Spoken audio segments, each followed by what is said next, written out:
কি মহসিন সাহেব? আসসালামু আলাইকুম আদিল ভাই। ওয়ালাইকুম আসসালাম। ভালো? জি ভাই ভালো।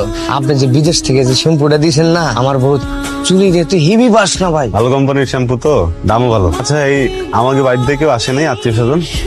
না ভাই কেউ আসেন। ও, আসে নাই না? কি হয়েছে তোমার? মন খারাপ? তুমি তো দেখি আরো সুন্দর হয়ে গেছো বিদেশ থেকে। কে? ওই যে আমার বান্ধবী আছে না সুমনা, স্কুলে থাক, চিনবা না তুমি। বয়ফ্রেন্ড। একটা বিষয় আমার মাথার মধ্যে ঢুকতেছে না। তোর সাথে যে কিরাম করে আমরা উঠতি বসতি খাতি পড়তি সারাটা ফোন তোরে বউ পাগলা কয়ে সিকুর বাকুর পারতাম। তুই যে ভাবিরে যেই পরিমাণ মহব্বত করতি এটা তো আমরা সবাই জানি। না রে জানি না, তোর সাথে হবে কিসের জন্য কত?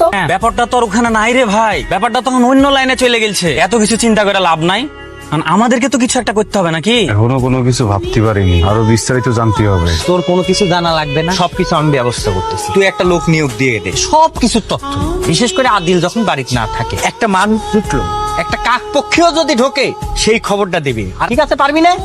ঠিক আছে ভাই, পারবো মানে উড়াই দিব একবার।